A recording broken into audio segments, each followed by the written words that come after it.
Be careful when you enter Big Sky Country. You might just encounter some big mysteries. I hope everyone had an amazing Halloween season for 2018. Now we are in Halloween season 2019. Get ready for the scares. To start off this new season, I thought I would send out to you a compilation of some of my previously recorded scares, along with 2 new short ghostly tales not yet on this channel. A great way to start off the new season. This compilation includes ghosts, cryptids, creepy people, and much, much more. Thank you to all my current subscribers and those of you listening for joining me for these stories. If you like these terrifying tales and have not already done so, please hit that subscribe button along with the notification button so you make sure not to miss a video. Now sit back for some old favorites and a couple of new stories in this long compilation of paranormal and creepy tales.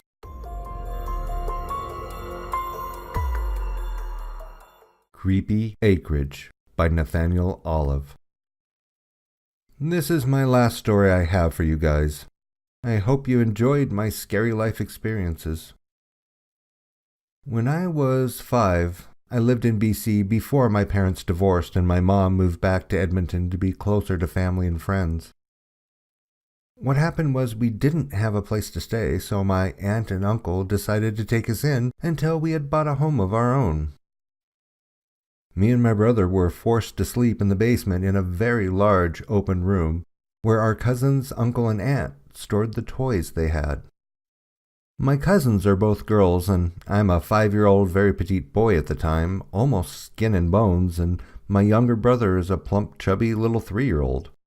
He and I did not like the basement due to the windows on the outside of the house that showed about a 1-foot by 2-foot space that looked outside towards the tree line. Most of the time, my brother and I would look out during the winter and see deer, coyotes, and the rare moose or 2. One time during the night, my brother said he saw something outside the window that was white and foggy looking. This scared my brother and I badly, and he and I stayed in the room with our mom that night. Over the next 6 months we lived there, more and more creepy things occurred. One example would be one of those old-fashioned spring-loaded rocking horses that my cousins loved to play on, and it was a toy me and my brother would avoid like the plague. This thing, with no one on it, would rock by itself during the day and during the night, and finally scared our cousins and us half to death to the point our parent decided to throw it into the garbage. Or when we had one of those super old McDonald's Finding Nemo toys which you had to squeeze hard to even make it talk. Creepy thing is, we put it in the basement washroom in the bathtub for me and my brother to play with when we were having a bath. The messed up thing is that it would go off during the night repeatedly. And it scared my mom as well, since she had no explanation for why it would only go off at night instead of during the day. If it went off all day long, then that could be explained as a software issue or something. But nope, it only went off at around midnight and until 5 or 6 a.m. Now that was just a tiny part of the story of that house. Here is the creme de la creme of the place. When I turned 6 on my birthday, and I actually remember this vividly, I plainly remember seeing someone standing in the corner of the room that no one other than the little ones of my family could see. That includes my cousins, my brother, and all my friends who came to my birthday at the Acreage. One moment, he wasn't there. Then another, he was. Finally, all the kids at the party started crying and pointed to the corner where we could see the man. The adults wandered to the corner where we saw him, and my mom got upset because she hit a cold spot that she said chilled her to the bone. Multiple parents experienced this as well, and soon after that happened, almost everyone but close family left. And that's my story. I hope you enjoyed, and if you would like to use this, go ahead. Just send me the link so I can watch and share my experiences with other people.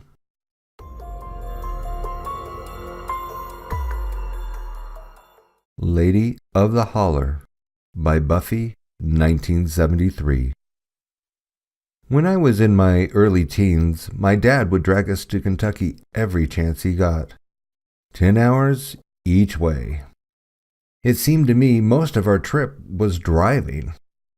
Finally, we would arrive at Aunt Lannis's home. God, I loved her. She had 9 kids. My cousin Ronnie decided that he would tell us about an urban legend called the Devil Lady of Track-Licking Hollow, or Holler as he liked to pronounce it. Ronnie shared with us the following.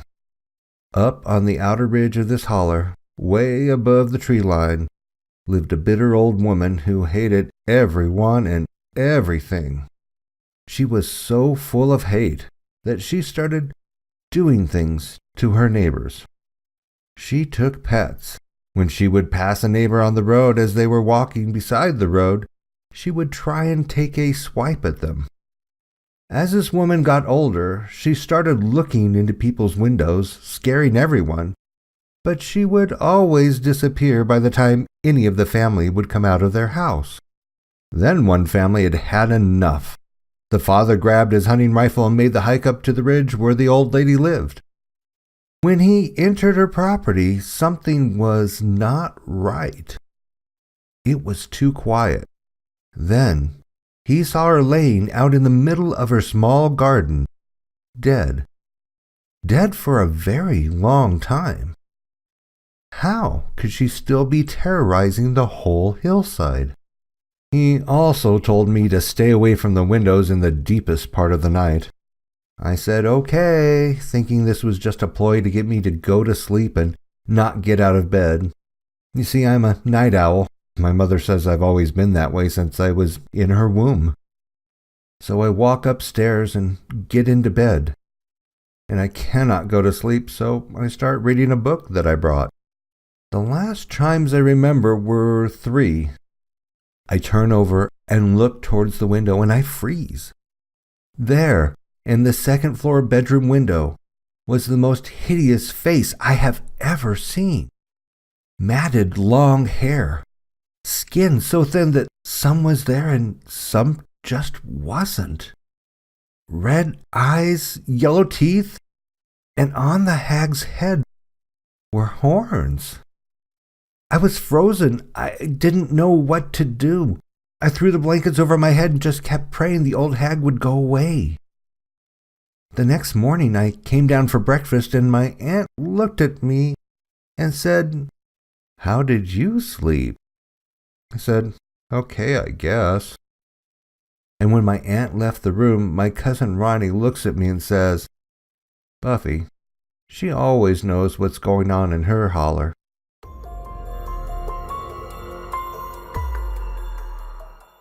The Creature That Almost Caught Us by The Chainsaw Killer.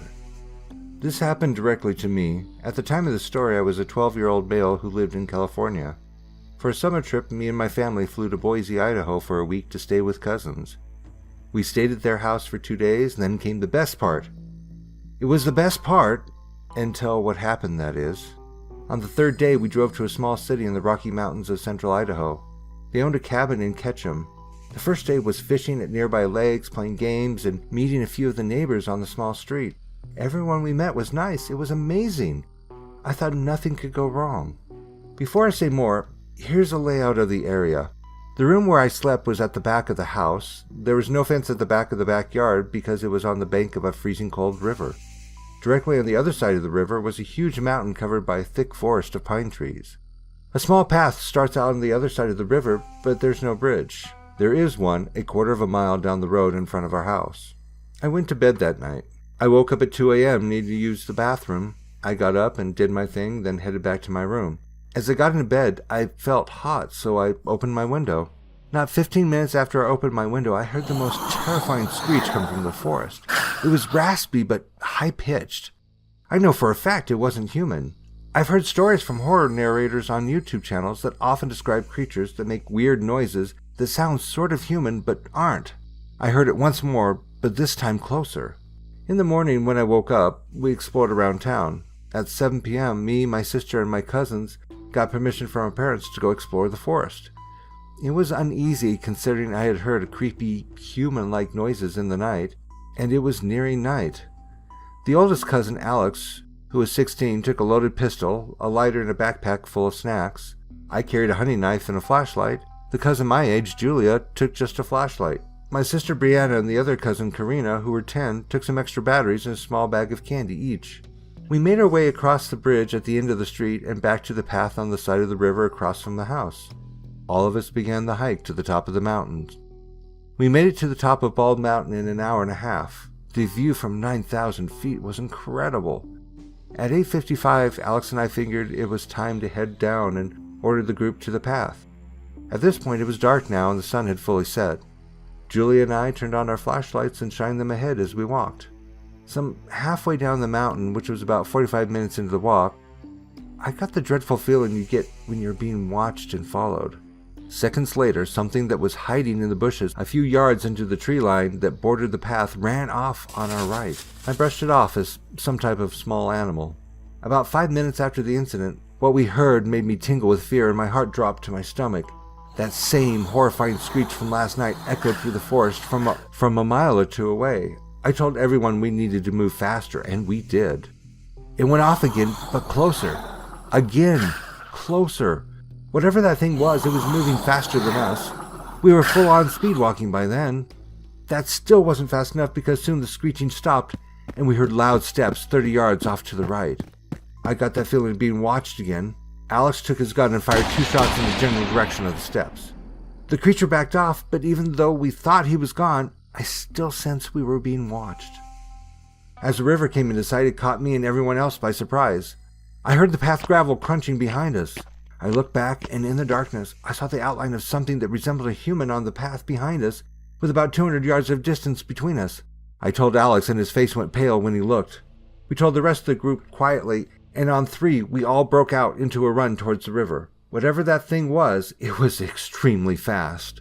When we reached the river, there wasn't time to get to the bridge a quarter of a mile farther along the river because this thing was catching up fast. We jumped in and swam across the ice-cold water.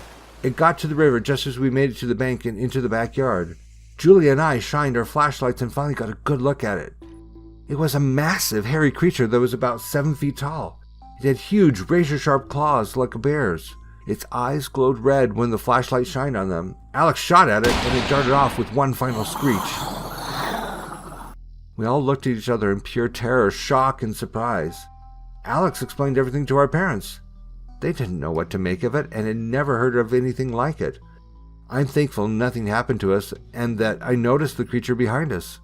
If I hadn't, one of the others might not have noticed it until it was too late.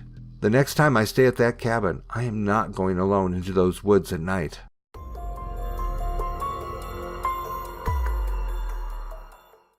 In My Room by Buffy 1973. My sister Penny was always afraid of the upstairs at our house. She never went up there at night. Our main conversation every night went something like this. Penny, Buffy, go upstairs and find me my white sweater, black jeans, and leather jacket. The clothing items would change from night to night, but I was always asked to get her things. But she would not go up without an adult after dark. Me, why can't you go get them? Penny, because something is up there. Me, I sleep up there. Nothing has happened to me. Penny, just wait. Someday it will. Okay, I will admit it is creepy as hell up there. I will give you the layout. There are 2 rooms that lead into each other, no hallway, and there's an attic above and one on each side. The house is well over 100 years old, and there's a banister over the stairs, but it is closed off by a door. I remember Penny coming home from dates, and before she would take her boyfriend upstairs, she would send him up with a flashlight to check the closets and under the beds, even though I was in one of those beds. Once, when our mother asked her why she would not sleep upstairs in her room, she rattled off numerous reasons. You can see the small lights come out of the closet, and you can hear footsteps and heavy breathing in the attics, and there's always a sense of being watched a little too closely. Me. That is ridiculous. I have never seen anything or heard anything. And I was telling my mom you should stop letting her sleep on the couch every night. Mom would say, she's okay. She can sleep where she wants. She's not hurting anything. I think my mom knew, but since nothing was bothering me at the time, she overlooked it. Better to have one daughter on the couch instead of two. I even took this problem to my dad, being as he was always on my side and Mom seemed that she was always on Penny's side. Eventually, though, my sister got married and moved out when she was 18 and I was 11. Then I guess the ghost or whatever thought it was my turn. So my experience. In the attics, I would hear stomping, and it was not just in one attic, it was all three. There were whispers in the closet like two children having a conversation. The conversations I overheard were talking about dolls. Sometimes they were trying to figure out what happened to someone named Uncle Doffy. And sometimes it sounded as if they were discussing how they could run away. I did not get a bad feeling from the girls in the closet. I was always being watched all day and all night and lived in a constant state of panic. When I was upstairs, every nerve was on edge. The worst thing was this big black shadow in the middle of the night asking, "Where's Penny?" The voice wasn't the voice of a kid. It sounded like it came from someone who smoked 4 packs a day for 50 years. The black shadow asked after my sister 6 times every night. When I would not answer out of fear, the shadow would throw things at me. Books, figurines, even pictures. Then it was my turn to sleep on the couch. And then I understood my sister. It wasn't an excuse. She actually heard these things. I never understood why I didn't until after Penny moved out and I was bullied by this ghost or whatever. That's what this entity was. A bully. Something that always had to have power over us, the young powerless sisters that lived in the house. Fast forward 2 years after Penny was gone, she had her own home. My oldest sister, Jeannie, couldn't afford the house she was renting due to being in the middle of a divorce, brought her 3 kids and moved in with us. Jennifer, which was 5, and Kevin, who was 3, and Amanda, who was 2. Which meant Jennifer would be staying with me, and we were both expected to sleep upstairs. We were woken up all the time by stomping, and when Jennifer would start to cry from being scared, I would tell her it was because the house was old, and that's what old homes did. They settled at night. Exactly what my mom told me when I heard odd noises in our home. Jennifer's 6th birthday rolls around, and my mother buys her one of those creepy clown dolls, you know, the ones with a plastic head, a wire under its clown clothes, and had the most insanely evil laugh. That clown was always going off by itself at night, never during the day. One night I decided I had had enough, so I got out of bed and went over to take the batteries out. But when I opened the battery pack, no batteries were inside. I told my mom and older sister, but no one cared, or they thought it was an overactive imagination. Penny believed me. So the next day I got up and threw it in the attic. But it would still go off in the middle of the night. Then one day I came home and the doll was out of the attic and sitting on the chair across from my bed. When I asked who put it there, no one knew. We ended up burning that doll. Penny came over and burned sage in our home. Now that I'm a grown-up, my kids who like to stay with my mom, they always tell me about their things being moved and their chargers being jerked from the wall. But I still feel that it waits to this day for Penny to come home. Maybe because she feared it the most. I don't know. But I know that that bully brought me a lot closer to the sister whom I couldn't possibly live without now.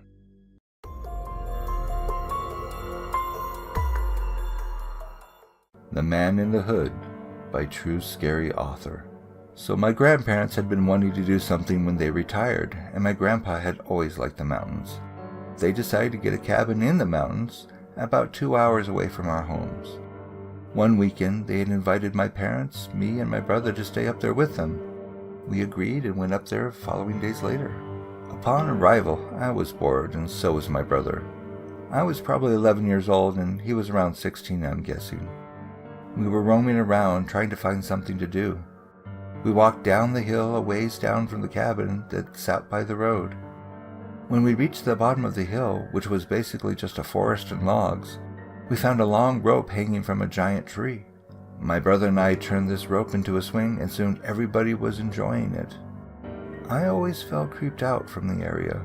Barking dogs were heard in the fences a ways away, and the trees were thick with drop-offs to new hills.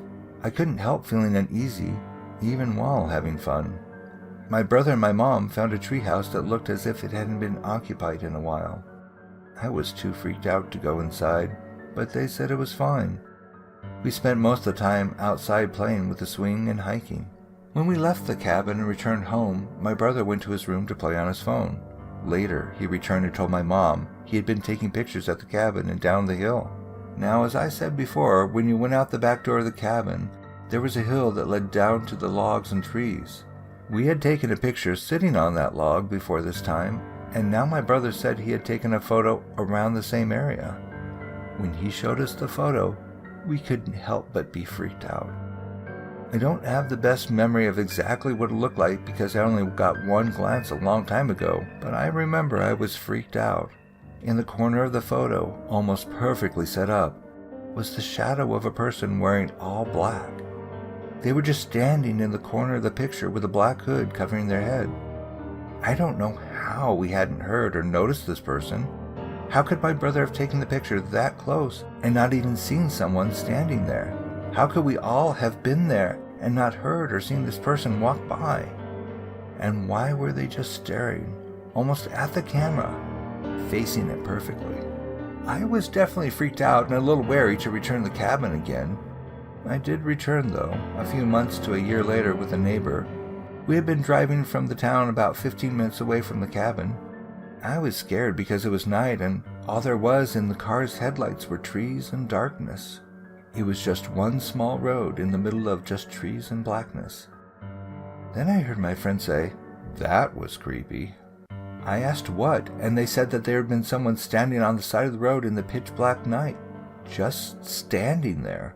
Both incidents were too creepy for me, and I still get freaked out when I think that the guy in all black and a hood was right by us and we didn't even know that he was watching us.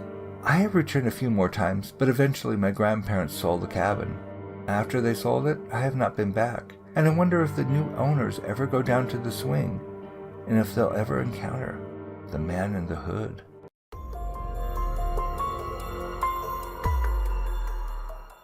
There was something knocking at my door. Submitted by Unique Individual 20. This happened about 2 years ago, nearing the end of September. My aunt and her friend decided to fly up to New York from Panama to enjoy their mini-vacation with my parents and I. Although many strange and paranormal experiences have happened to me ever since I was little, this event stayed with me and affected me more than the other experiences. Here's the thing, many things have happened to a lot of my family members, especially my aunt and her friend. We'll get back to that later. So it is around 10:30 at night. Keep in mind that my old neighborhood was a very calm and quiet place. Since I live near the countryside, not much action happens in the neighborhood. The neighbors were either elderly or young couples with small children, none that could cause trouble around the neighborhood. There were only about 20 to 25 houses in the entire neighborhood I lived in. Moving on, the three of us decided to stay up late to watch scary movies while my parents slept upstairs in their room. My aunt's friend was sitting near the sliding doors leading to the backyard, while my aunt and I were sitting in the bigger couch near the front door. I was sitting on the left side where the door faced, and my aunt sat on the right side of me, which meant I was the closest to the front door. We spent about 10 minutes debating on which movie we should watch. After those 10 minutes, we finally chose to watch Odd Thomas, which wasn't really a scary movie, but was about a guy who could see spirits and demons. What a coincidence. We were only 2 minutes into the movie when I had a sudden urge to look at the door. I glanced back at my aunt and her friend, only to see them staring at the door as well. I looked back at the door for about 5 seconds and then a loud bang came, and then another one following after, and then a third one. All 3 bangs came from the front door, almost as if 5 people had just body slammed into the door 3 times. I thought it was going to fly off its frame. My first instinct was to run to the kitchen and grab a knife, but as I was about to do that, my aunt grabbed me by my shirt and told me to stay down. As I looked to my right, I saw my aunt's friend with her knees to her chest, rocking herself back and forth while my aunt just kept her gaze toward the door. While all 3 of us kept our attention to the door, next to it there were 2 small rectangular windows on either side of the door. The right window had a small curtain, and the left side was being covered with a small decorative tree. The small curtain had a gap in between of it because it was glued onto the window from the top area to the bottom area, leaving the middle part loose. At the moment of the bangs, it caused the middle area of the curtain to puff slowly and then quickly press against the window, leaving it wrinkled. After that, we were all silent. All of us were terrified. My aunt denied being scared, but at the moment I could see nothing but fear in her face. I wanted to run upstairs to get my parents, but I was too afraid to go up the stairs because it was right in front of the door. All I could do was text and call them, but they were too deep in their slumber to hear their phones ring. My aunt told the two of us to calm down and dismissed it as the wind. We all knew it couldn't have been, but in order to stay calm, she made up that excuse, and I must say that it was totally cliché. The next morning, I told my mother about the previous events. She brushed it off by saying it must have been a bear or a deer, another cliché thing to say. We both went outside to inspect and found my mom's decorations near the front of the door thrown off to the side. There were no scratch marks or bumps on the door. Everything seemed normal except for her decorations lying on their side. When the three of us looked at the door the night of the event, there wasn't anything that would have caught our attention. Since the woods were 40 meters away from the house, we would have heard the trees moving with the wind, but we heard nothing. The movie was playing at the time, but it was strange how we all felt the sudden urge to look at the door, almost as if we knew that something was about to happen. The bangs were extremely loud and caused me to jump up from the couch. It couldn't have been kids playing a prank on us, because I'd been living there for about 3 years and nothing like that had ever happened. Plus, I knew the neighbors well enough to know they'd never do such a thing like that. There were exactly 3 bangs, one after the other one, and it honestly could have caused the door to fly out of place, but thank God it didn't. What about the curtain? The only explanation we could come up with was that the impact of the bangs created the wind, causing the curtain to react that way, but why did it inflate slowly if the bangs were rapid and then suddenly cause it to go against the window so fast after the bangs were over? My aunt thinks that the wind must have knocked off its course. That's why we didn't hear the trees moving, and created huge columns of wind that must have caused the door to move so much. The gust of wind must have gotten inside the house from the cracks of the door, leading the curtain to puff up. Personally, it doesn't make sense and sounds like total BS to me. She also mentioned she saw a shadow outside, but she doesn't have an explanation for that. I didn't see a shadow outside, though. My mother came up with an excuse as well. She said it might have been a deer or a bear, but why would a deer or a bear bang their head, or entire body for that matter, into the door? Like I previously said, there were no scratch marks to prove it was an animal, and no animal could have caused those 3 loud bangs. We've had deer sightings in that neighborhood before, but none that have acted in such a strange behavior. Usually they would all run back into the woods. Bears are out of the question. Not once have there been sightings of them. I should also mention that we had the lights from the outside on. Why would an animal come that close to a house, especially a door that is clearly being illuminated by a light? Like I said before, animals in general are out of the question. As I mentioned before, my aunt, along with my mother, have experienced many unexplained events, and they believe in the paranormal. I think the only reason they tried to make up an excuse for this situation was to prevent me from becoming paranoid and afraid. It's pretty late for that now, since I've had my share of experiences as well. Now to my aunt's friend. My aunt told me that when her friend was younger, she suffered from really bad night terrors. She said she saw things, demonic entities as she described them. She'd wake up screaming and crying. It was traumatizing for her. Her family had always been religious, and they prayed for her every night, and slowly those things haunting her went away as she grew up. That really creeped me out and led me to believe that she might have brought or attracted this thing to my house, or maybe it could have been something else. I hope this never happens to me again. Please let me know if you guys think it might have been the wind that could have caused those 3 extremely loud knocks at my door, or an animal, or some kind of creature.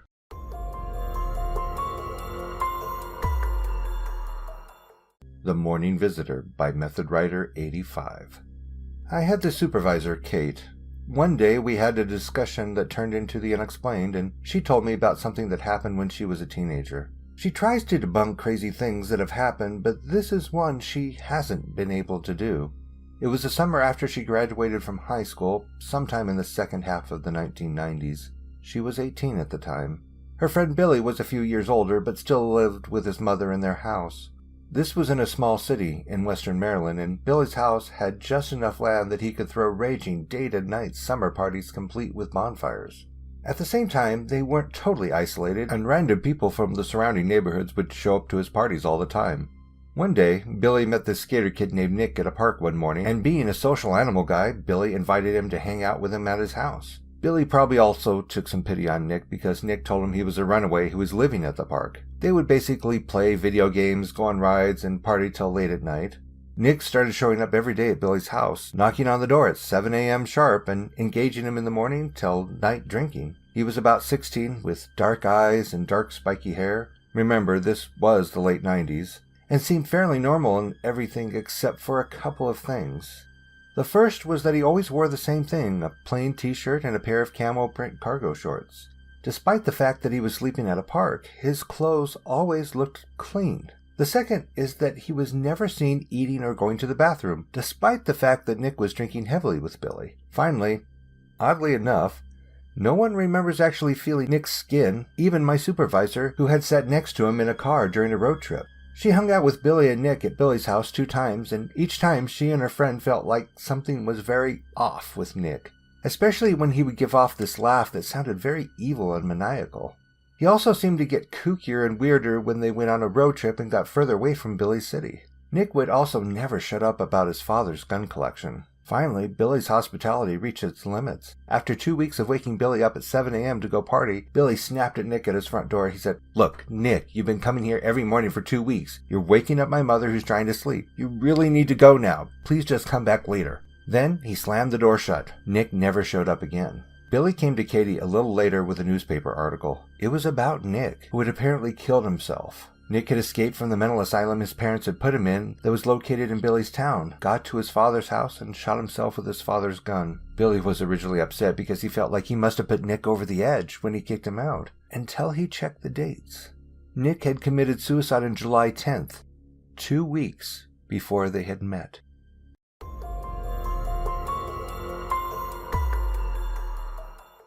The Walk, submitted by Aspiring Waffle. Preface. I'm a 23-year-old woman, and I am half Cherokee from Georgia, USA.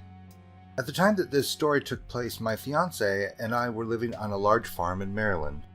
We didn't use the farm, but we were renting a small house on the property, and we were free to come and go around the grounds. I was only 19 at the time this took place, and the only residents in our home were myself, my fiancé, and our cat and dog.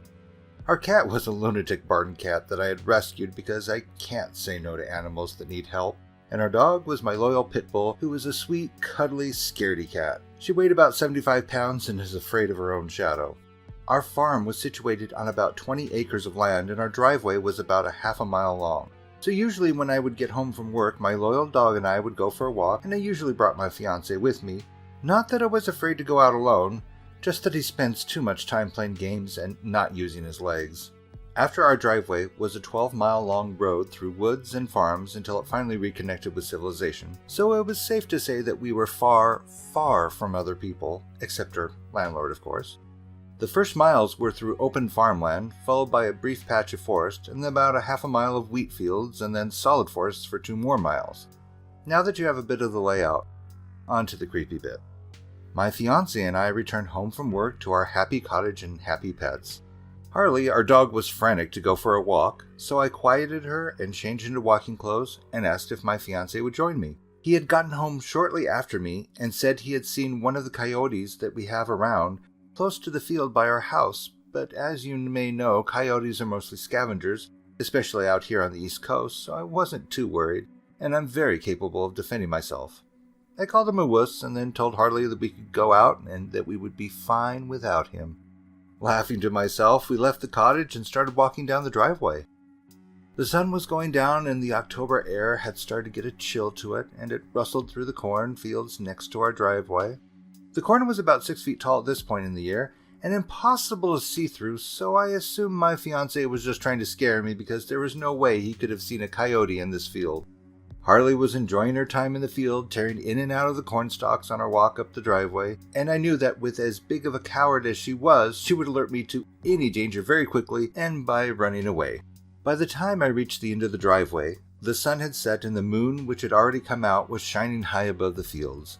It wasn't quite full, but it provided enough light that I didn't need to use my flashlight or Harley's collar light. We turned down the road and proceeded across the first section of field. The first field was soybeans, and if you don't know, they're relatively short plants that nothing but a rabbit could hide in. And off in the distance I spotted a few deer, but nothing alarming, so we relaxed and enjoyed our walk through the night air. I threw a stick and Harley brought it back over and over again, typical dog and owner stuff. We reached the first small section of trees and Harley stopped and bumped into my leg, letting me know that something was ahead. It wasn't a coyote or a deer, but there was a rabbit that had been hit by a passing car and was still struggling. As much as I hate to say this, there was no way it was going to live, and honestly, it's probably what drew the coyote pack in. I knelt down by it and, using my knife, quickly put it out of its misery as my family had taught me and let it pass into the next life. Feeling sad but somewhat relieved that all we had encountered was a handful of deer and that poor rabbit, we continued our walk and passed into the next field. This was a wheat field, and the wheat was about ready for harvest, so it was quite tall and hard to see through. The field was quiet though, and Harley didn't do anything, so I figured the coyotes had passed on if there had ever been any at all. Now this is the part you've been waiting for, and I don't know what it is, but here it is. We rounded the corner of the field and into an area with wheat on our left and forest on our right, and the air seemed to go still. Harley got closer to me and I heard rustling in the wheat field. I saw three tails circling back toward the forest. Coyotes. The eastern coyotes are small, but in a pack they get pretty ballsy. Harley raised her hackles and I yelled, "Get out of here! Go on! Fuck off!" as loud as I could, and the coyotes, startled, scattered off into the trees. I decided to turn around and get out of there before they decided to regroup, because I am brave, but I'm not going to walk into a darkened forest with a coyote pack and a cowardly pit bull. We turned to head back, and again I heard a rustling in the wheat. A confused coyote? I thought it must be, but no. Harley was standing stock still, staring at the wheat, and I whistled for her to come with me. That high-pitched, ear-piercing, two-fingered whistle? That snapped her out of it for a second, when my whistle was returned from inside the wheat. All of a sudden, all of the family legends I had heard came flooding back to me, and I expected to see a tall, thin creature emerge, but nothing did. I didn't smell rotting meat or feel a sense of dread. Instead, I was transfixed with fear and curiosity. I whistled again. The whistle was returned again, very human-sounding, but at the same time, not. Against my better judgment, I said, "Hello?" My own voice replied, "Hello?" My hand on my knife, I said, "Show yourself!" Silence. No bugs, no coyotes, no Harley noises. Just my own breath. Slowly the rustling started again, and I turned on my flashlight. I shined it on the wheat field, and what I saw confuses me to this day. Animal eyes! That green-yellow reflection of light was cast back at me, but what it was connected to didn't make sense. There was a girl, no more than 14 or 16, crouched in the wheat. She wore what I think must have been some kind of deerskin or fur, and she was naked otherwise. She was very thin and looked as though her skin had never seen sunlight. Her hair was long and tangled with wheat and leaves, and under any other circumstances, I would have said she was beautiful. But at that moment, she was terrifying. We stared at each other for what must have been a solid minute or so, but felt like much longer until I heard an unmistakable coyote howl from the forest. Both of our heads snapped toward the noise, and immediately I heard her take off through the wheat towards the sound.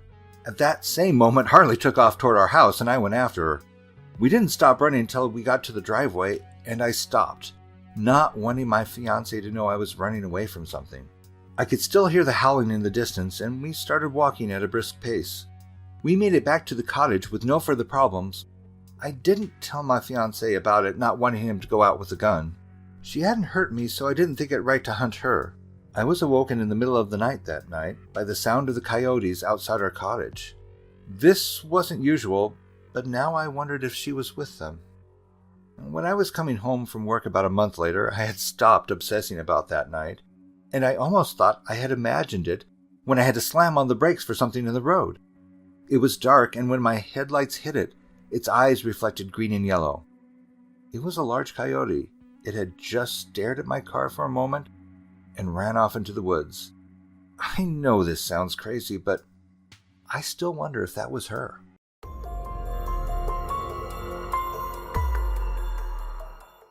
The Spirit Woman by FriscoPlaya49. This was a paranormal story that happened to my mom when she was 9. Her and her family lived in the outskirts of a small town in the MaeRae Bay area in 1975. The house my mom lived in was on top of a hill with a winding road leading to it, facing a lake. There's no neighbors, and the other houses were a distance away.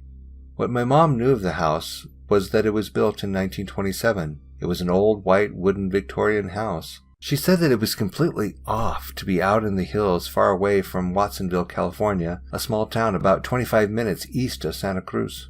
It started off as a community for immigrant workers who came here for a better life. She said that the rooms were big, with plastered walls and massive windows in every room that had been repainted so many times in the house's history that the windows were sealed shut.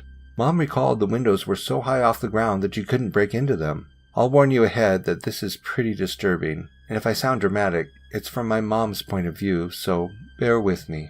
My grandparents worked far away as they worked in the fields when Mom and her siblings moved to live in the United States from Mexico, and often left my mom with my tias and tios by themselves with my older tia in charge. Mom and her siblings were used to being by themselves for long periods of the day until my grandparents would come home from work. She says the property around the house had an old barn and a shed full of old, rusty farming equipment. My mom and her siblings would spend the day exploring the nooks and crannies of the buildings, often pretending that they lived in those times and role-played. But often, Mom and her younger sister Leticia talked about strange things that would happen to one or the other in and around the house. Tia Letty told my mom about the incidents that were happening to her. She would lie in her bed looking up at the corner of the ceiling. She would tell my mom that she could see the corner was bellowing like it had lungs, and she would be so scared she would run out of the room. That was Tia Letty's recollection of what happened to her, but then it was my mom's turn. One evening, Mom lied in bed facing the wall when she was sleeping. She always locked the door to her room, being there in the dark by herself. She said she would be in that state when you're half asleep and half awake. But then she felt an ominous weight at the edge of her bed. She was chilled with fear because she knew no one could possibly be in that room with her. She said she felt a motherly presence that was watching her as she slept. Mom wouldn't even dare to turn her head to look at whatever it was that sat beside her on her bed. She was too scared to look at it because she thought she would die of fear if she saw what it was. She spent the whole night praying that it would go away and leave her alone. That was one of the many incidences that happened to her in that house. There was a second mysterious situation where my mom would hear knocks as if someone was there in the house with her. Mom would run to the door excited when she heard the knocks at first, but no one would be there. She says it happened at random 2 or 3 times in the day alone. She thought it was someone pulling a prank, but it dawned on her that she had no neighbors for miles around. That's when she became scared. Eventually, it would stop, but it stayed with her. Mom was becoming increasingly frightened because nothing would add up. She said she remembered that when the door knocks stopped, there would be soft tappings between the walls. In the beginning, she thought she was hearing things and she didn't pay no mind to it. But she constantly kept hearing those soft taps from inside the house, day or night. Mom didn't want to tell anybody because they would discount it and that it was her imagination working overdrive. Her mind was slowly becoming fearful to what it could be. So one night, my grandparents left to go food shopping in another town, and Mom decided to stay by herself because she thought it was boring. But she completely forgot of all those things that were happening in that house. So later on, Mom was sitting in the living room because they had left earlier, and she was thinking in her mind that they would come back home before dark.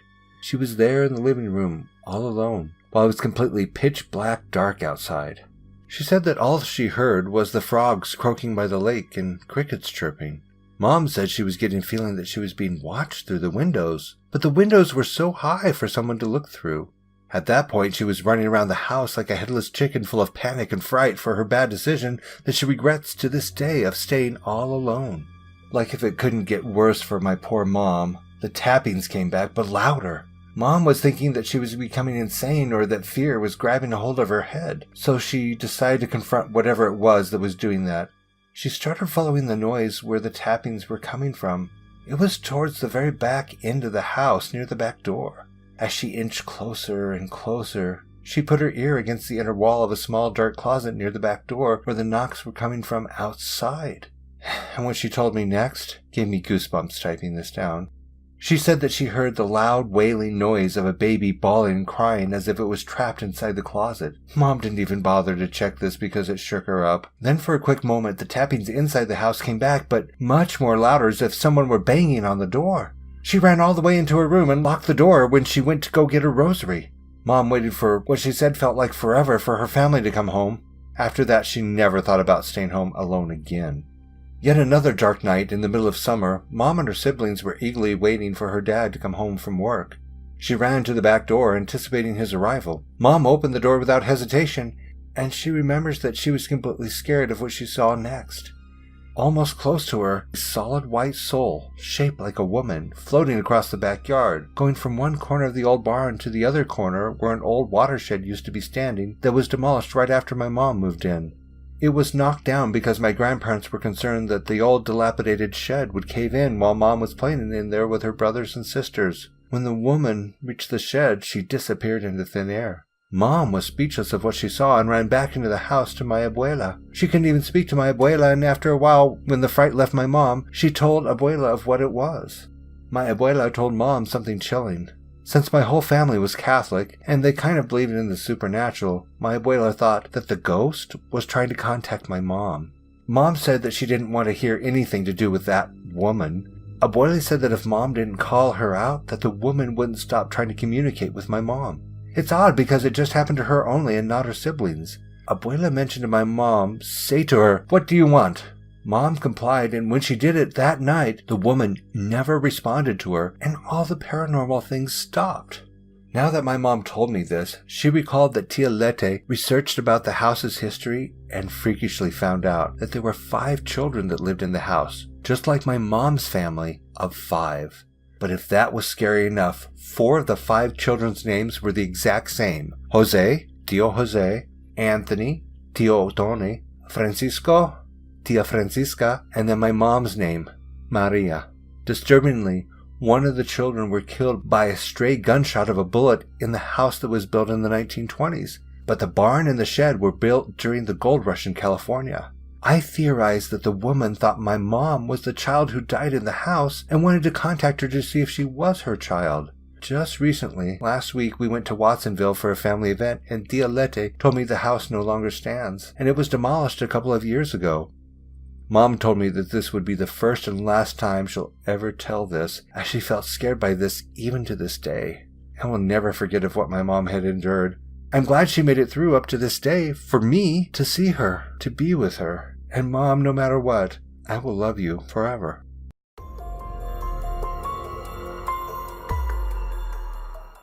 The Green Light by Baraloot01. I was about to start my freshman year of high school, and unlike 90% of the kids at my middle school, I went to a high school based on technology, but instead of books and papers, we used computers all the time.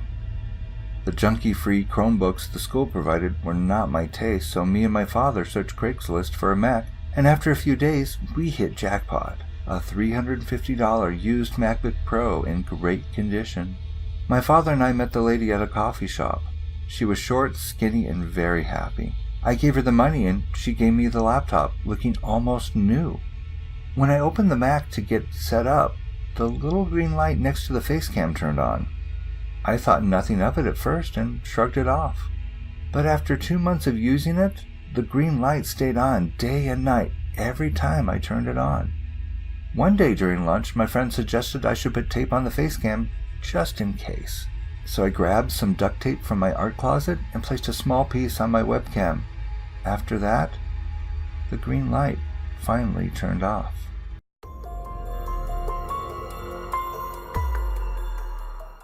MaeRae's Flock Monster by Horror Mule 1 and MaeRae. I've lived in a small rural town north of the States on the border of Canada for the majority of my life. Growing up, I had a friend named Mary, but her accent changed it to MaeRae. Ironically enough, her family bred and sold sheep for a living. When we were old enough to wander into the meadows and play with the sheep, we often would do so, keeping our St. Bernards, Gus, and Goliath with us for safety. One early summer morning, a few weeks after the last lambing of the flock was finished, we set out to find and befriend the newest little one hidden away in a small wooded area at the back of her property. The sheep liked their privacy when they were lambing, but typically their privacy was an illusion due to the amount of predators in said woods waiting for them to single themselves out. We would sometimes find coyote or bobcat victims slaughtered and thrown about the paths, blood showered everywhere in the struggle. Rarely the killer would be something larger, probably a cougar, caching the newborn and the mother in trees. We would find it hanging there in the fork of the branches, wedged by its head and its stomach torn open with massive blood-soaked holes in its throat. On this day in particular, one of the two were still alive. We didn't know yet if it was the mother or the lamb, but we knew it was hurt badly. It was bleeding and screaming louder than we had ever heard. The dogs chased after the noise as we followed quickly to the site. I wish we hadn't. We found at first glance a fresh cougar kill, but something was off. The lamb lay wedged in the forks of limbs like always, dead as a doornail, blood gushing out of it and a fresh pool flooding the earth below. The mother was also wedged between some limbs, her horns keeping her from shaking loose, her back legs twisted at odd angles. On her exposed underbelly, just a few days shorn for a cleaner birth, was a deep, precise gash from her neck to her arse, then a horizontal cut from foreleg to foreleg with the corners of her shoulder flesh pulled and folded neatly, upward exposing the muscle. The intestines knotted with afterbirth twisting out of her belly, up around her neck, still having enough reach to almost touch the ground. Dogs were going haywire when I noticed there was virtually no blood anywhere else in the entire area. I looked back at the lamb to see its throat hadn't been punctured, nor was any part of it wounded, but there was fresh blood still gushing out of it. The neck was broken, hanging abnormally long and swinging eerily from the commotion of the dogs and mother rattling the trees. MaeRae walked closer to the lamb, trying to see where the blood was coming from. From what we could tell, it wasn't coming from one place in particular. It was bleeding out of every single pore on its body, out of its ears, eyes, nose, and mouth as well. We stared, horrified and confused, about how the hell this could possibly happen when we heard distant yelping, snapping us off the attention of the lamb to see Gus and Goliath were gone, in pain somewhere in the distant woods, but not too far to run, so without thinking, we followed the noise to see. We followed the noise to see Gus motionless in a bloody pool and Goliath standing over him. Over Goliath, however, was something so horrifying I don't even know how to properly explain it. It was a red-brown, scab color, tall with long arms and huge claws that would compare to that of a bear. It looked starving. The head was like a deer, but longer, like an anteater with no ears and a mane like a horse's. But the hair was very thin and ragged. It stood on its hind legs that bent backwards awkwardly. It had to use the trees for support with one hand. The fingers, just as long, was the claws on the tips.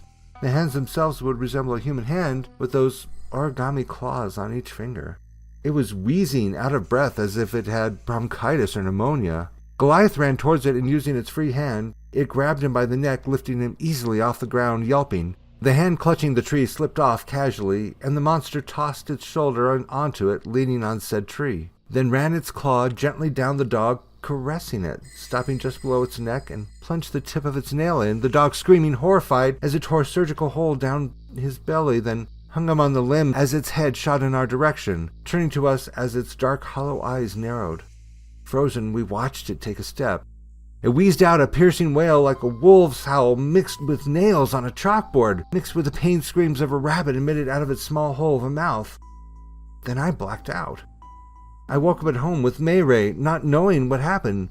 Most of my memory would return later, but what happened after that thing turned towards us would need to be told to me by MaeRae. Apparently we ran and hid, with it chasing us all over through the woods until we hit the edge. Then it stopped. We continued running until we got to her house. Crying, we tore open the door to her house and then to her room, and then I fainted on her floor, exhausted. She tried explaining to her parents, but they didn't believe the story, said it was a bear or something. Mourned the loss of the dogs, then began building a large fence a few weeks later. It's been a few years and neither of us know what it was. It didn't resemble the behavior or look of a Wendigo or a rake very well, but we both remember the experience vividly.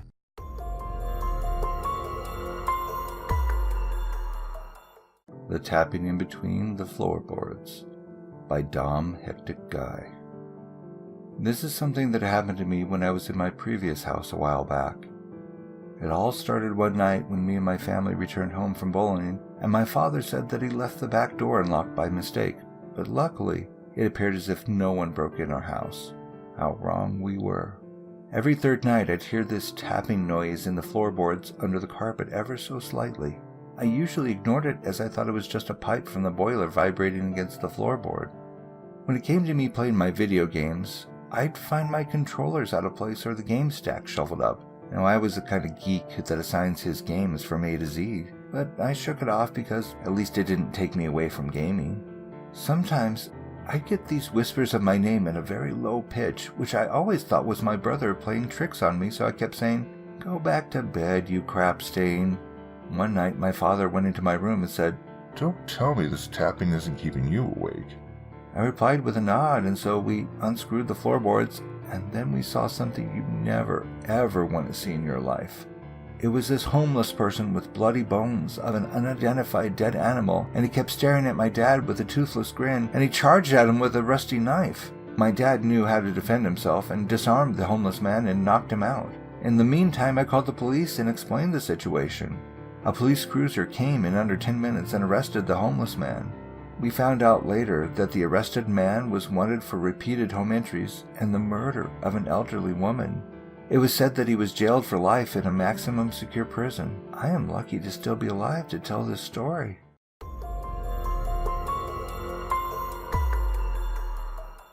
Deliver Us from Evil by Mr. FriscoRey. Isn't it so scary to stumble onto the dark side of things? This scary story isn't from me, this is one from my uncle. My Dio is a pretty lovable guy in my family. He's been around with Mom since they were kids. Throughout his life he's been having the ups and downs, but he's still managed to love us. I asked him about everything that happened to him in his life since I was curious and interested. This scary run-in that he told me gives me chills to the bone and leaves me scared of what happened. In 1985, my Tio worked for a cleaning company where he would clean carpets in people's houses in and around Santa Cruz. He would constantly go to the houses alone, which sucked for him. He said it wasn't the best job in the world. One day, my Tio got a phone call to go over and clean a house outside of Santa Cruz. His partner couldn't go with him because he had things to do. So he warned my uncle about these private clubs up in the mountains around Santa Cruz because he had heard that in these executive clubs there were a lot of strange and ominous things that would happen. So this time my Tio would go alone. Tio was very nervous and fearful going by himself. He drove up these winding roads that the redwood trees covered with shadows under the canopy, even though this was going on in broad daylight. At this, Tio was thinking about all the things that his colleague had said. He was getting more scared as he got closer to his destination. Once he arrived there was a massive gate that had a security code that he had to punch in order to get in. The driveway was longer than the road he was traveling on.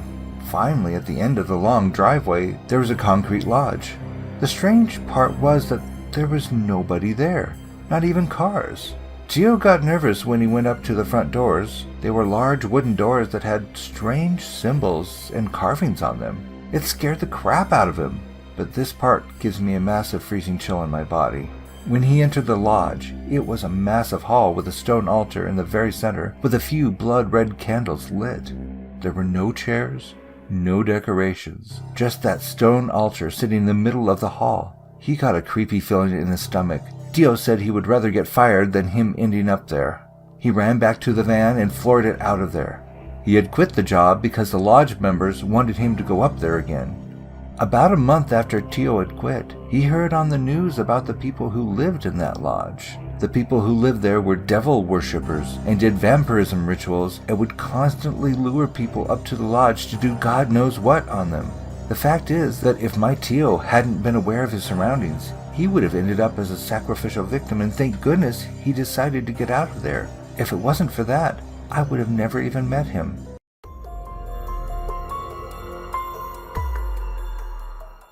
Chased by Crazy Cat Mass Murderer by ABCD13. I don't usually do this, but this has traumatized me for a while, so I'm going to get it out of my system. When I was 16 years old, I lived in a rural area in England in a small village, if you could call it that, as it was nothing more than a bunch of houses with a small store. The closest school was the next town over, and that was a half an hour away, so every morning I would have to get up at 6 a.m. to catch the bus, and yes, it sucked. But it wasn't all bad because of the two other kids who lived there were close to my age, Connor and Courtney. The names have been changed. Courtney was a year below me and Connor was in my class. We got the bus together every morning, and over the weekends and holidays we would hang out together at each other's houses or loiter around the shop until we got kicked out. Anyways, at the time, I had had a cat which I had gotten for my 15th birthday. His name was King because he looked like a king. He was a huge white cat with green eyes and an attitude. I loved that cat so much, so when he went missing, it messed me up pretty good. I spent weeks crying my eyes out waiting for him to come home, but he never did. Soon, it began going around that a lot of neighbors' cats had been disappearing as well. None of them had been found on the road, so people assumed that a fox had gotten them. So it was the weekend, and me and Connor and Courtney had decided that we were bored of hanging around Courtney's, so we decided to go exploring, which meant that we would walk along the back roads until we were completely lost and then try and find our way back. It was stupid, but fun. Anyways, we were going up a back road we had never been up before when we came across a pathway leading off the road. It was unkempt and looked like nobody had used it for years. We went down the path excited to see where it led, and we were even more excited when we found an old run-down house at the end of it. The door was open and barely standing. Connor carefully moved it aside and we went in. The smell was putrid and I'm pretty sure I retched a little. Everything was filthy and falling apart. Just being there gave me a weird, sick feeling in my stomach. Something didn't feel right. Courtney must have felt it too because she immediately began complaining that we should leave. I would have left if I hadn't been trying to impress Connor, who at the time I had a huge crush on, so instead of agreeing with her, Connor and I just called her a wuss and teased her until she'd agreed to come with us through the rest of the house. We went through what looked to be the living room. It was covered in dirt and piles of trash. The smell got worse as we made it to the bottom of the stairs. Courtney made it clear that she didn't want to go up there, but when we told her to wait here for us, then she made it even clearer that she didn't want to do that either. So we all went up together, Courtney clinging to my arm and me clinging to Connor, who went up first. At the top of the stairs there was a corridor with about 3 rooms. It was just as filthy as downstairs, and the smell was 10 times worse. We piled into the first room we came to, pushing Connor in first, only for him to freeze. I looked over his shoulder and nearly puked. The room was full of decomposing bodies of what looked to be cats, all piled against the wall. The stench was horrendous. I heard Connor whisper, "Oh crap," under his breath, and I guess Courtney, who was outside the room, heard too because she loudly began asking what it was. But before I could tell her to shut up, from the corner of the room came something flying through the air. It hit Connor straight in the chest and fell to the floor. It was a decaying cat corpse, and it was followed by a deranged scream of, "Get out!" And from out of the same corner stumbled a filthy old man. He began to stagger toward us. We immediately got the hell out of there, and I don't remember much about it other than me and Courtney screaming our heads off and me tripping over one of the door frames on our way out. We ran until we couldn't run anymore. Luckily, we remembered our way back, but it took us at least 30 minutes to get back home, and in that time we speed walked as fast as we could, jumping at every sound. And of course on my part crying as I repeatedly asked him if he thought my cat was in there. Connor just kept replying that he didn't know and asking me if I thought the man had followed us. We finally made it back and ran to the closest house which one of us lived in, which was Courtney's. We hurriedly explained what happened, and Courtney's mom called my mother, Connor's mother, and then the police, who came by a couple hours later and took statements. Connor told me that they came back a few days later and said that the cats were there, but there was no sign of the man. When I was visiting my mother earlier this month, my boyfriend and I went to check out the house, but it had been knocked down. I have no idea what the man was doing there that day, or if he had killed all the cats. But I have a feeling that my cat was somewhere within these corpses, and it still makes me sick to this day. There's some messed up people out there.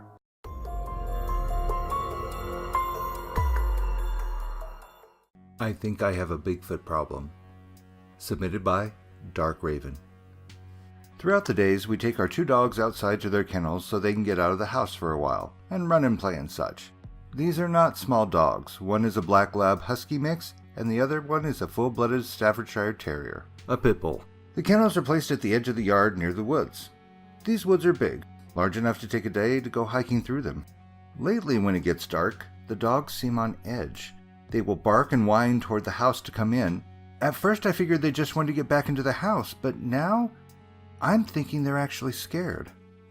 3 nights ago when I went to get them, it was already dark, but we have a security light so it isn't pitch black or anything. I got to the front of the first kennel and noticed both dogs were being very quiet. They always bark at me excitedly when I go to get them, but they were dead silent. This weirded me out a little, but not to the point of being scared. I will admit there was a certain uneasiness in the air, though, something I can't explain, but it sort of felt electric, like I was about to be shocked. The longer I was there, the more uneasy I felt. I started getting the first dog, the lab, out and heard a heavy snap in the woods near the kennels. I froze. The dogs froze. By this time I was so on edge that if someone had spoken, I would have jumped, screamed, and possibly ran. The creepy feeling in the air just kept getting thicker. The lab had her bushy tail stuffed underneath her and was whining. This didn't make me feel any better. The pit bull was as far from the woods as she could get, whimpering for me to come get her. I could only take one dog in at a time because they get too excited and will sometimes try to fight, so I avoid that at all cost. I felt so bad leaving the pitty there by herself, but I had to do it. As I walked away, she barked this high-pitched, whining type of bark at me that I have never heard her do before. The lab couldn't get to the house quick enough. I went back for the other one and dreaded every step, as her door is right at the base of the woods. I would have to turn my back to the woods to open her door and get her out. The air felt heavy and stale with an unpleasant smell like a dead skunk as I approached the kennel. Another snap and I was about ready to run for it, but I didn't want to leave my dog, who had her head down, defensively facing the woods. I could barely make it. To be honest, it felt like trying to walk through water. I was terrified by the time I reached the door. I heard heavy breathing behind me as I got my dog out. She was scared too, but started growling behind me. I was frozen in place. The breathing continued for a minute before I heard steps started coming toward us. We both took off at the same time. A terrifying scream came out of the base of the woods. I didn't dare look back. I just ran. My pity pulled me all the way back to the house. I got in, flipped off all the lights, and stared out the window at the woods. I could see something moving slightly, but just out of the light. It moved back and forth for about 5 minutes, then disappeared. It took me forever to fall asleep that night because I was so scared that every little noise freaked me out. The next night, I went to get the dogs earlier, right around dusk. I thought all was good until I was getting my pity out. A huge snapping sound, like a tree branch had just been snapped in half, rang out. It sounded pretty far away, so I just hurriedly got my dog and started toward the house. A few steps away from the kennel, I heard something big start charging toward me from inside the woods. We ran again, and it appeared to follow for so long, then retreated back. Now, every night since then, I hear sounds coming out of the woods like branches breaking and being thrown around, knocking on trees and roaring. I am absolutely terrified. I no longer even take my dogs down. I just take them for walks during the day and make sure we are all in before dusk. I don't know what to do. I'm thinking about buying a gun, but I'm not sure it would help.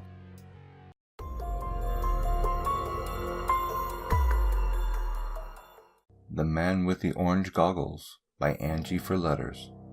Hi, my name is Angie, and I'm going to tell you guys about the strangest things that have been happening to me for a couple years now. I live in a small city, so nothing ever really happens around here. Maybe like one big thing happens every few years or so, but that's about it. When I was 11 years old, my parents decided to take my sister and I to a Star Trek convention, so I asked them if I could bring a friend, and they said yes. So I brought my best friend Parker. When my parents brought him home, his parents started chatting with mine. It was dark outside and only the moon was out, and Parker and I went to the back of his house. And might I add, he has no fencing and neither did his neighbors, so we could see all of their backyards. Parker got a bad feeling and got scared and ran to his parents, but the tough rebellious child I stayed. About 5 minutes later I looked up and saw a man in one of the neighbors' yards crouched over. It was dark, but from what the moon let me see, he was wearing a dark hoodie and jeans, but what struck me as odd was his orange goggles, and he had something covering his mouth. It looked like a bandana. He looked to be in his late teens, but I'm not sure. I screamed out of pure shock, and he snapped his head toward me and started to run at me. I turned around screaming and running towards Parker and both of our families and told them everything, but they blew it off as my imagination. Parker went back with me, and the man was gone. Later that night, I was in my kitchen drinking some water and spinning in my chair, when all of a sudden I hear tapping at the kitchen window. It was a slow tapping like someone was trying to scare me. I looked at the window and took off running to my parents' room and stayed there until they made me go to bed in my room, which at the time I shared with my sister, who was 2 years younger than me. It was around midnight and I just couldn't sleep. My bed is right next to the window of the room, so I decided to look out the window, and the moment I did, I saw a man across the street with his hood, casting a shadow over his face so I couldn't see it, and I stared for a good minute. When I looked away for a split second, he disappeared. I was so creeped out, and I decided ice cream would make me feel better, so I went into the kitchen and started eating some ice cream. I started hearing tapping at the window again, and I thought I was just hearing things. Fast forward 2 years, and I have my own room by now, and nothing has happened since. Everything was normal, nothing weird happened, when all of a sudden, every night, I hear loud tapping at my window. I look and see if anyone is there. Nothing. This goes on for 3 months, and I'm working on homework, and I look out my window and I see the same man with orange goggles looking at me. I calmly walked into the kitchen and asked my mom to help me with my homework and tried to forget what I saw. My mom starts helping me with my homework when I get a strange feeling. So I look out the window and I see the man again, but he runs off after he noticed I saw him. To this day, I have not said anything to my family because they would call me possessed or crazy, but I still see the man with the orange goggles around, and it terrifies me. I'm having a hard time sleeping now, so I'm going to seek help soon. Hopefully, he just leaves me alone.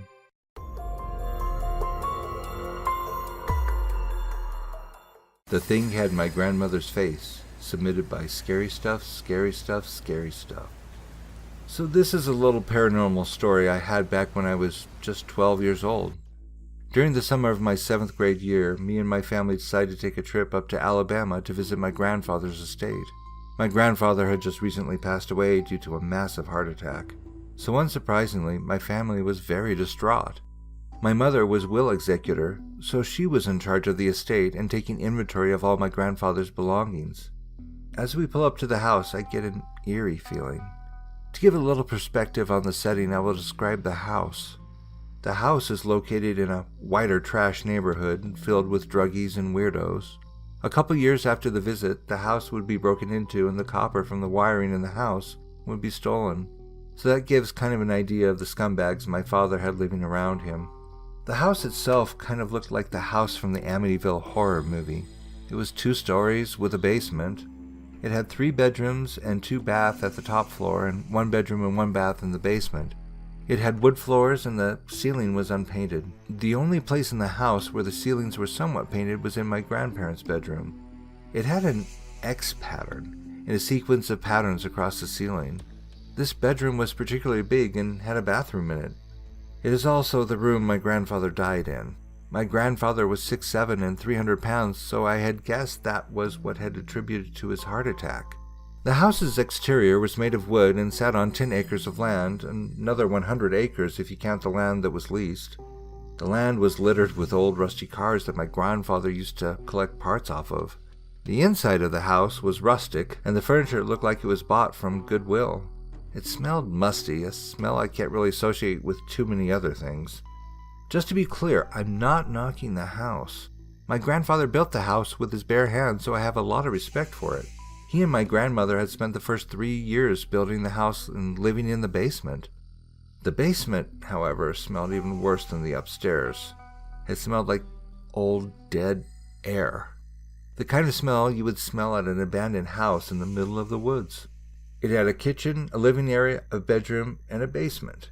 I like to spend a lot of time down in the basement, snooping through a wide variety of items my grandfather had down here. From old radios to old police monitors, my grandfather had everything down here. On one particular day, my parents were outside taking inventory on the vast collection of mechanical parts, and I was snooping around in the basement. As I was down there, I started to hear noise above my head. It sounded like footsteps coming from my grandparents' bedroom. I figured it was one of my parents in there to get something. I shrugged it off and continued with my snooping. The sounds never went away, though. It sounded like a crescendo, starting off soft and gradually getting louder and then starting all over again. It sounded as if it were rocking back and forth. I decided to go up and investigate the noise, but no one was up there. I was creeped out to say the least, so I joined my parents outside where I stayed for the rest of the day. Fast forward to nighttime and I was back in the house. I was forced to sleep in my grandparents' bedroom despite my protest.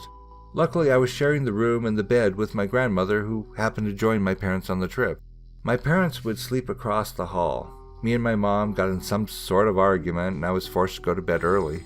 I was in this creepy bedroom alone while my grandmother was right outside the bedroom in the living room. She was watching TV. Despite the noise coming from the TV outside the bedroom was extremely quiet. It seemed to take on an aura of its own. The bed faces the door going out to the living room, and the bathroom door sat on the right side of the bed. So, here I was in this creepy bedroom laying on my back in bed. As I was laying there, I began thinking about the footsteps I had heard earlier in the day. Didn't like it in that bedroom. The air inside the room seemed suffocating. As I was laying in the bed, I heard a noise inside the bathroom. I lay there motionless with my head turned towards the bathroom. My eyes were locked on that closed door. This bathroom wasn't big at all. It was like the size of a storage closet. I will never forget the noise that I was hearing from that bathroom. It sounded like a gargling sound. It sounded like a choking, gargling sound. I really can't explain how scared I was. I just lay there paralyzed with fear. Several seconds went by, although it felt like hours, before the sounds quit. It fell silent again, even more silent than before.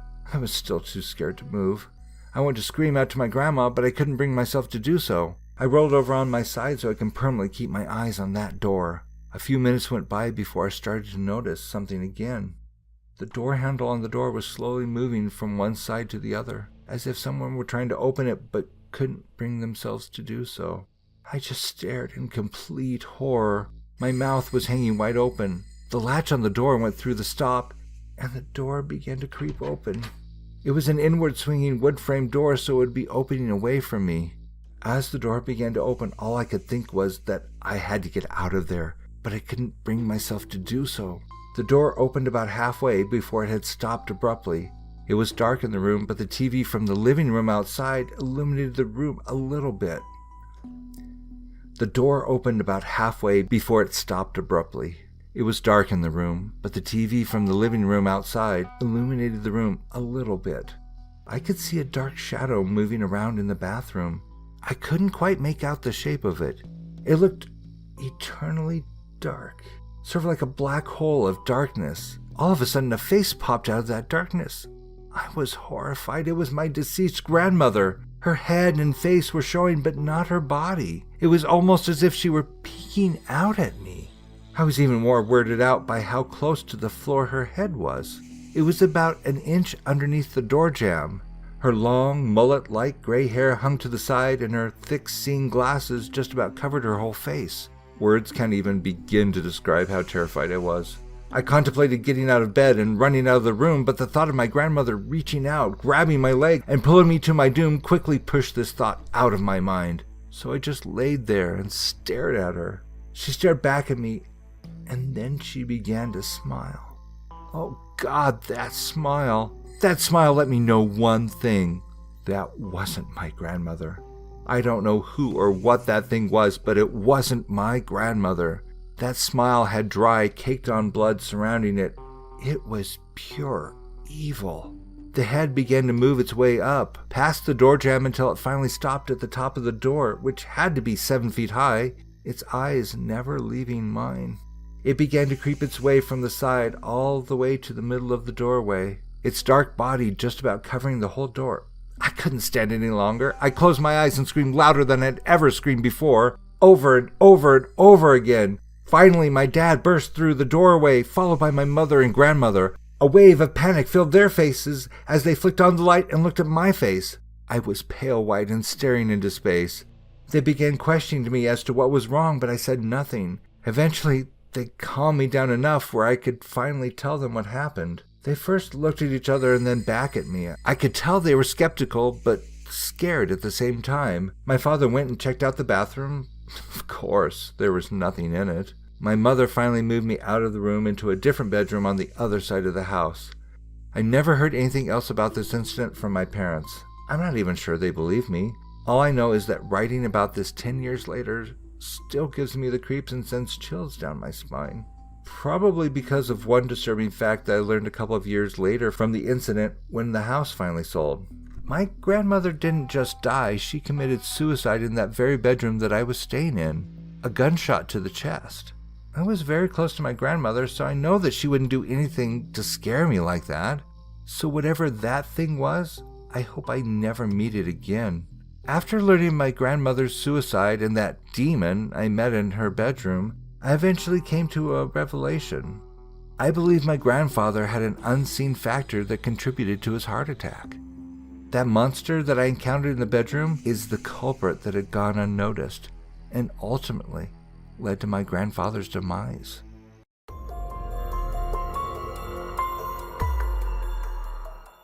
Man in My House, Don't Come Back by EmilyMcNeil.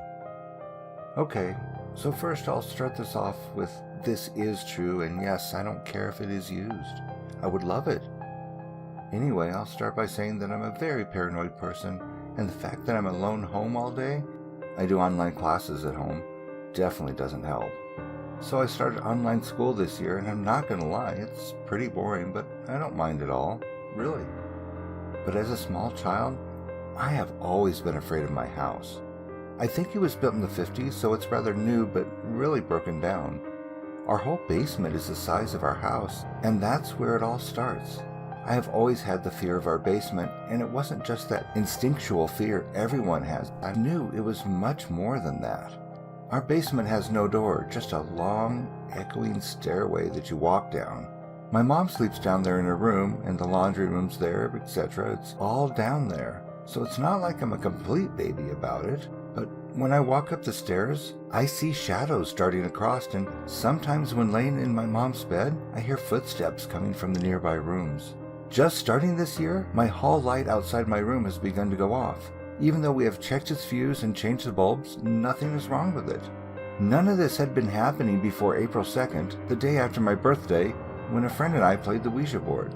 Now, I did everything properly, did and said all the right things. Mind you, I had been researching how to do it for over the past 2 years, but it worked, and not many problems came too close after that, except for August of 2016, when it all went further downhill. Our garage door that leads to our yard is in our kitchen, and I tend to hear it open a lot, and it really messes me up.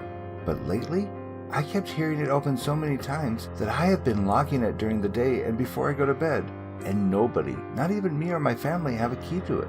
This door is extremely loud and creaky, so you know when it's opening.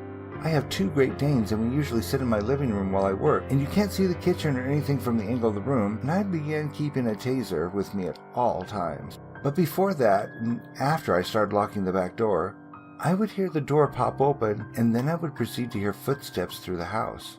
Frozen in fear, not knowing what to do at that point, I locked my door and just sat there. I know, stupid, but I always hear the footsteps stop, hear the door close and my yard door open and close as if somebody was leaving. One specific time it was around noon or so, and I remember thinking my dad was home because what I had been hearing. I yelled, "Hi, Dad," as my dogs went absolutely nuts barking. And then I heard running and the door slam as if somebody had realized I was there and ran out. Now, a few weeks ago, it was a Friday, and my dad, unknown to me, had come home for lunch about 1 o'clock and came in shouting at me that he had just caught a man running out of the backyard when he pulled up. I remember when he said that, I froze and just shut down. There had been somebody in my house all those times.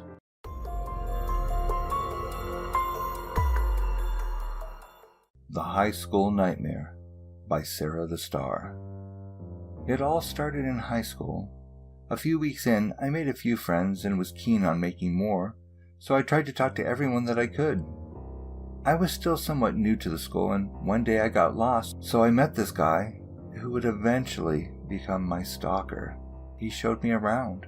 We made conversation, and at first I thought he would be nice to have as a friend. A week passed, and I had made few friends at this point. I wanted to hang out with him as much as I could. I felt a little bad because my other friend was a bit of a loner, so I invited him to come hang out with us. He didn't talk much at first, but then he started talking more, mostly to me, asking advice on life. I was happy to help, until he started asking me to pat his head like a dog and make him wear a leash. A bit weird, you might say. I passed it off as a joke and I humored him, something I shouldn't have done, as he started calling me master or mistress. I asked him not to do that. I told him that I wasn't comfortable with this behavior, but it was apparently too late to fix things. It happened day after day. He started skipping his classes to walk into and get kicked out of mine. He followed me all day, and if I had to go to the restroom, guess who followed me inside? I asked him to stop many times. He wouldn't, so I got the school involved. Well, I tried. They had no proof of stalking. I found that kind of strange since many teachers have kicked him out of my classes, but nevertheless, nothing happened. Except him getting more, let's say, protective. I asked one of my guy friends to help me out with some homework one night. My stalker overheard this from around the corner and didn't like who I asked for help. He fought every male I talked to. Some would find this flattering, but I found it annoying. I tried to tell him not to worry, that we were just friends, but his exact wording was, "They don't deserve you. They are worthless compared to my master." I tried to get him to stop. I yelled at him. I do feel bad because it was quite harsh, but it was the only way to get through his thick head. I thought I was finally free from that cycle. He finally stopped following me. Until one day, I found this letter in my locker. In this letter, my stalker gave his disgust for males and his hate for himself, that he must be evil for his master to treat him this way, that he must be punished, that I must be taught not to shun pets. It was a few pages long and it was very disturbing. In fact, it was the most terrifying thing I've ever read, especially when I get done reading it and I looked up and saw him staring at me from down the hall.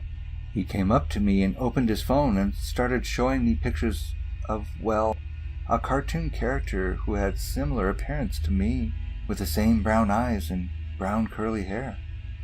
Then he gave me a leash for him and asked me to walk him around. At that point, I ran away up to the office, letter in hand. The principal, after 5 visits, finally had the proof he needed and agreed to step in. The cops got involved, and soon after that, a restraining order was put in place. He wasn't allowed within 50 feet of me. About a month later, I was sitting in my room doing some homework when I heard a scratch at the window. I looked over, and to my horror, he was standing just outside my bedroom window. He had a collar on his neck and a leash was dangling down from it. He was intensely glaring at me through the glass.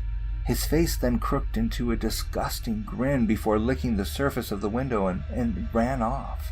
Thankfully, I moved out of that town a month later, but after the nightmare I had had last night, I decided to write all this down. Being stalked is not romantic or fun.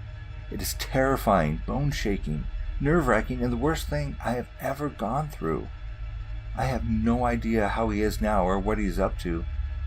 I just hope he got those issues worked out.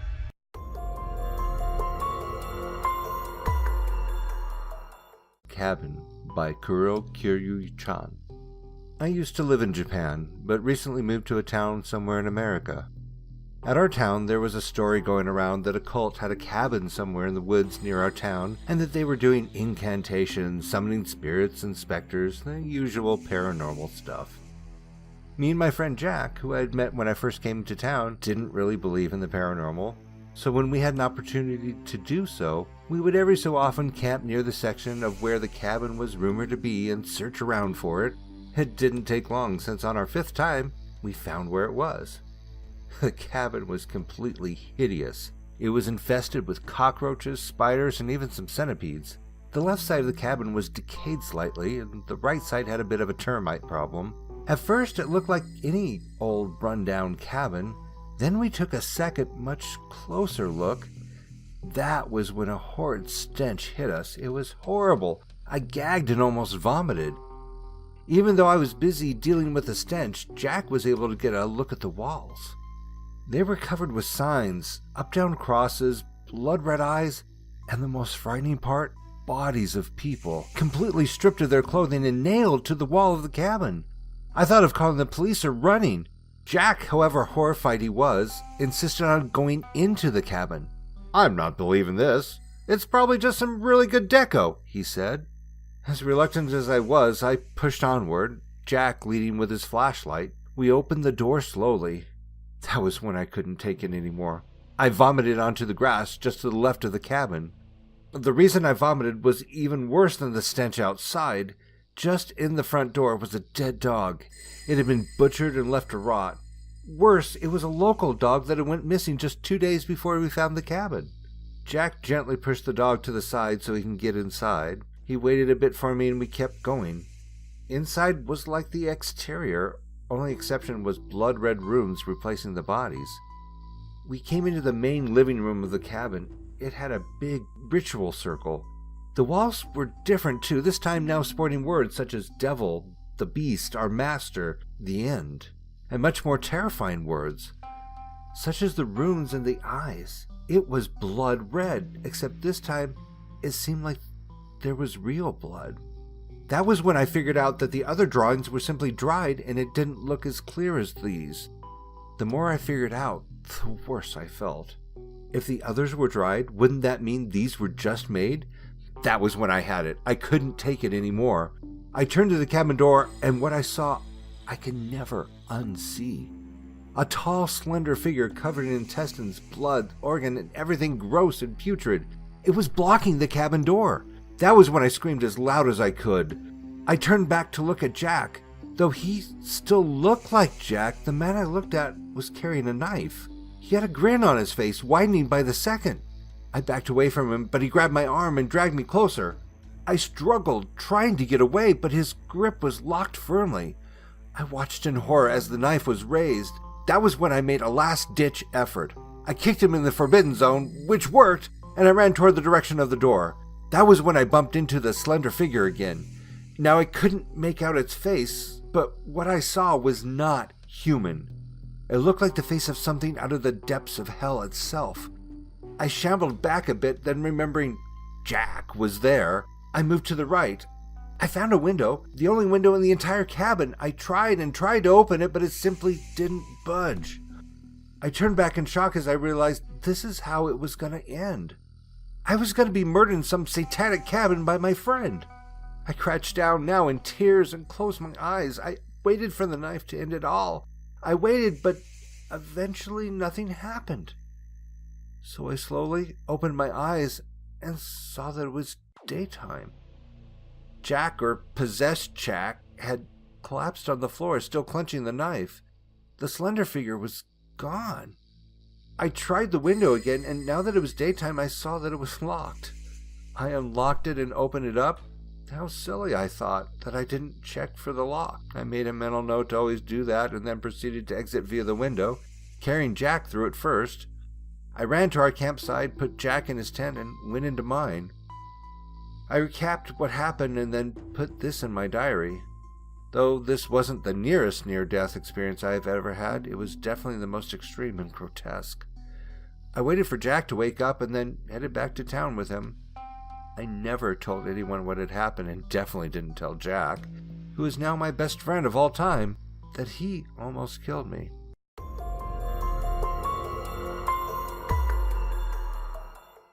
Thanks again for joining me for this compilation of terrifying tales. If you enjoyed this episode, please hit that subscribe button and the notification bell to know when the latest horror is delivered. Want to hear your true or fictional scary story narrated by me on this channel? See the description below for how to submit your story. This next year promises to be one of lots of scary stories, true Montana tales, aliens, cryptids, demons, ghosts, and much, much, much more. I look forward to spending time with you, and I'll see you in your nightmares. Good night.